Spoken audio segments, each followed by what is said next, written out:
ಕೇಂದ್ರದ ಸಚಿವರು ನಮ್ಮೆಲ್ಲರ ಹಿರಿಯರು ಮಾರ್ಗದರ್ಶಕ ಇರ್ತಕ್ಕಂಥ ಪ್ರಹ್ಲಾದ್ ಜೋಶಿಜಿ ಅವರು ಏನು ನಮ್ಮ ಪಕ್ಷದ ಒಳಗೆ ಆಂತರಿಕವಾಗಿ ಕೆಲವು ಸಮಸ್ಯೆಗಳೇನಿತ್ತು, ಕೆಲವು ಜಿಲ್ಲೆಗಳಲ್ಲಿ ಕೆಲವು ಸಮಸ್ಯೆಗಳಿತ್ತು. ಕೆಲವು ದಿನಗಳ ಹಿಂದೆ ನಾವು ಸೇರಿದಾಗ ನಾನೇ ಪ್ರಹ್ಲಾದ್ ಜೋಶಿ ಅವರಿಗೆ ಮನವಿಯನ್ನು ಕೂಡ ನಾನು ಮಾಡಿದ್ದೆ. ಹಿರಿಯರಾಗಿ ಕೆಲವು ಸಮಸ್ಯೆಗಳನ್ನು ತಾವು ಬಗೆಹರಿಸಬೇಕು ಅಂತೇಳಿ ನಾವು ಎಲ್ಲರೂ ಕೂಡ ವಿನಂತಿ ಮಾಡಿದಾಗ ಅವರು ಕೂಡ ಸಮಯ ಕೊಟ್ಟಿದ್ದಾರೆ. ಕೆಲವು ಸಣ್ಣ ಪುಟ್ಟ ಸಮಸ್ಯೆಗಳಿದೆ,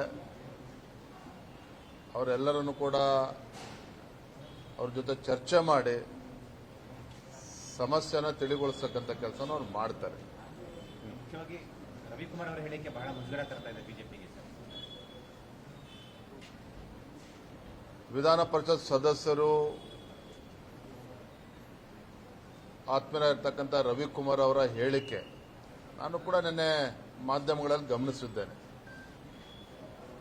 ಅದಕ್ಕೆ ರವಿಕುಮಾರ್ ಅವರು ಸ್ಪಷ್ಟನೆಯನ್ನು ಕೂಡ ನೀಡಿದ್ದಾರೆ. ರವಿಕುಮಾರ್ ಸ್ಪಷ್ಟನೆಯನ್ನು ಕೂಡ ನೀಡಿದ್ದಾರೆ. ತದನಂತರದಲ್ಲಿ ಅಧಿಕಾರಿಗಳ ಒಂದು ಅಸೋಸಿಯೇಷನ್ ಇದೆ, IAS ಆಫೀಸರ್ಸ್ ಅಸೋಸಿಯೇಷನ್, ಅವರೆಲ್ಲರೂ ಕೂಡ ಮುಖ್ಯಮಂತ್ರಿಗಳನ್ನ ಭೇಟಿ ಮಾಡಿ ಕಂಪ್ಲೇಂಟ್ ಅನ್ನು ಕೂಡ ಕೊಟ್ಟಿದ್ದಾರೆ ಅಂತೇಳಿ ಮಾಹಿತಿ ಬಂದಿದೆ.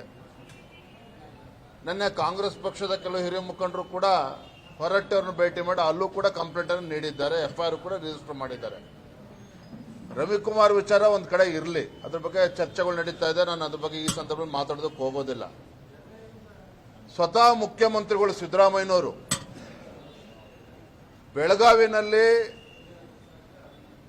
ಬಹಿರಂಗ ಸಭೆಯಲ್ಲಿ ವೇದಿಕೆ ಮೇಲೆ ಒಬ್ಬ ಮುಖ್ಯಮಂತ್ರಿಗಳು ಒಬ್ಬ ಹಿರಿಯ ಪೊಲೀಸ್ ಅಧಿಕಾರಿಗೆ ಕಪಾಳು ಕುಡಿಯಕ್ಕೆ ಹೋದ್ರಲ್ಲ, ಅವಾಗೆಲ್ಲ ಹೋಗಿತ್ತು ಅಸೋಸಿಯೇಷನ್ಗಳು. ಅದಕ್ಕಿಂತ ಮುಂಚಿತವಾಗಿ ಸಿದ್ದರಾಮಯ್ಯನವರು ಇದೇ ಮುಖ್ಯಮಂತ್ರಿಗಳು ಮೈಸೂರಿನಲ್ಲೂ ಎಲ್ಲ ಒಂದು ಸರ್ಕಾರಿ ಕಾರ್ಯಕ್ರಮದಲ್ಲಿ ಜಿಲ್ಲಾಧಿಕಾರಿಗಳಿಗೆ ಬೆದರಿದ್ರು, ಎದ್ದೇಳು ಅಂತೇಳಿ ಅಪಮಾನ ಮಾಡಿದ್ರು ಹಿರಿಯ IAS ಅಧಿಕಾರಿಗೆ. ಅವಾಗೆಲ್ಲೋಗಿತ್ತು IAS ಅಸೋಸಿಯೇಷನ್ನು. ನಾನು ಇಲ್ಲಿ ಯಾರನ್ನೂ ಕೂಡ ಡಿಫೆಂಡ್ ಮಾಡ್ಕೊಳ್ತಾ ಇಲ್ಲ. ರವಿಕುಮಾರ್ ಏನ್ ಹೇಳಿದ್ದಾರೆ ಅದ್ರ ಬಗ್ಗೆ ಸ್ಪಷ್ಟೀಕರಣ ನೀಡಿದ್ದಾರೆ. ಆದ್ರೆ ಇವತ್ತೇನು ಅಸೋಸಿಯೇಷನ್ಗಳು ಇವತ್ತು ಪದೇ ಪದೇ ಮುಖ್ಯಮಂತ್ರಿಗಳು ಭೇಟಿ ಮಾಡಿ ಆಕ್ಷನ್ ತಗೋಬೇಕು. ಸ್ವತಃ ಮುಖ್ಯಮಂತ್ರಿಗಳು ಈ ರೀತಿ ನಡ್ಕೊಂಡಾಗ ಬಹಿರಂಗವಾಗಿ ಬಹಿರಂಗ ಸಭೆಗಳಲ್ಲಿ ವೇದಿಕೆ ಮೇಲೆ ಅವತ್ತೆಲ್ಲೋಗಿತ್ತು IAS ಆಫೀಸರ್ಸ್ ಅಸೋಸಿಯೇಷನ್, ಅವತ್ತ್ಯಾಕೆ ಮುಖ್ಯಮಂತ್ರಿಗಳ ವಿರುದ್ಧ ಕಂಪ್ಲೇಂಟ್ ಕೊಡಲಿಲ್ಲ? ಹಾಗಾಗಿ ಎಲ್ಲವೂ ಕೂಡ ಚರ್ಚೆ ಆಗಲಿ, ಜನ ಕೂಡ ಎಲ್ಲವನ್ನು ಕೂಡ ಗಮನಿಸ್ತಾ ಇದ್ದಾರೆ.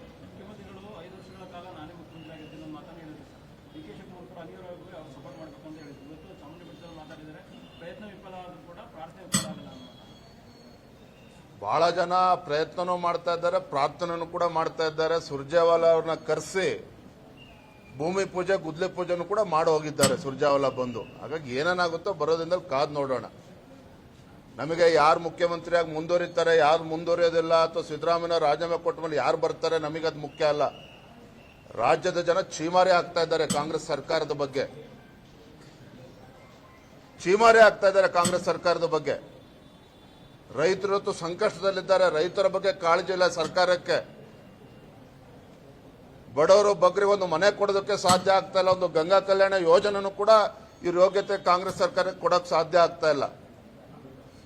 ಮುಖ್ಯಮಂತ್ರಿ ಸರ್ಕಾರ ಯಾರು ಇದ್ರೆಷ್ಟು ಬಿಟ್ರೆಷ್ಟು ರಾಜ್ಯದ ಜನರಿಗೆ ಯಾವುದೇ ಒಂದು ಬದಲಾವಣೆ ಅಂತೂ ಕಾಣೋದಕ್ಕೆ ಸಾಧ್ಯ ಇಲ್ಲ, ಅಭಿವೃದ್ಧಿನೂ ಕೂಡ ಕಾಣೋದಕ್ಕೆ ಸಾಧ್ಯ ಇಲ್ಲ. ರಾಜ್ಯದಲ್ಲಿ ಕರ್ನಾಟಕ ರಾಜ್ಯದ ಇತಿಹಾಸದಲ್ಲಿ ಮೊದಲ ಬಾರಿಗೆ ಕಾಂಗ್ರೆಸ್ ಸರ್ಕಾರ ಬಂದ ಮೇಲೆ ಮೊದಲ ಬಾರಿಗೆ ಸರ್ಕಾರಿ ನೌಕರಿಗೆ ಸಂಬಳ ಕೊಡೋದಕ್ಕೆ ಸಾಧ್ಯ ಆಗ್ತಾ ಇಲ್ಲ. ಪೊಲೀಸ್ ಇಲಾಖೆನಲ್ಲಿ ಸರಿಯಾದ ದಿನಾಂಕ ನಿಗದಿ ಏನಾಗಿದೆ ಸಂಬಳ ಕೊಡೋದಕ್ಕೆ ಸಾಧ್ಯ ಆಗ್ತಾ ಇಲ್ಲ. ಮೊನ್ನೆ ಮೈಸೂರಿನಲ್ಲಿ ಏನೋ ಘಟನೆಗಳಾಯಿತು. ಇವತ್ತು ಎಲ್ಲ ಕಡೆ ಪರದಾಡ್ತಾ ಇದ್ದಾರೆ. ಇವತ್ತು ಇರಿಗೇಷನ್ ಡಿಪಾರ್ಟ್ಮೆಂಟ್ ಅಲ್ಲಿ 2-3 ತಿಂಗಳಿಂದ ಸಂಬಳ ಸರಿಯಾಗಿ ಆಗ್ತಾ ಇಲ್ಲ. ಎಲ್ಲಾ ಇಲಾಖೆಗಳಲ್ಲೂ ಕೂಡ ಇದೇ ಪರಿಸ್ಥಿತಿ. ಇಂಥ ದರಿದ್ರ ಸರ್ಕಾರ ರಾಜ್ಯದ ಜನರ ಪಾಲಿಗೆ ಬದುಕಿಲ್ಲ ಅಂತೇಳಿ ಜನಸಾಮಾನ್ಯರು ಮಾತನಾಡ್ತಾ ಇದ್ದಾರೆ. ಹಾಗಾಗಿ ಮುಖ್ಯಮಂತ್ರಿ ಯಾರಾಗ್ತಾರೆ ಯಾರಾಗಲ್ಲ ಅದು ಪ್ರಶ್ನೆ ಅಲ್ಲ. ಯಾರಿದ್ರು ಕೂಡ ಪರಿಸ್ಥಿತಿ ಅಂತೂ ಬದಲಾವಣೆ ಆಗೋದಿಲ್ಲ. ನಿಮ್ಮ ಪಕ್ಷದ ಪ್ರಮುಖ ನಾಯಕರು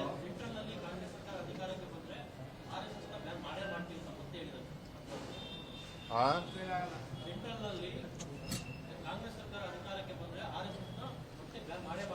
ಮೂರ್ಖತನದ ಹೇಳಿಕೆಗೆ ನಾವು ಪ್ರತಿಕ್ರಿಯೆ ಕೊಡೋದಕ್ಕಾಗೋದಿಲ್ಲ.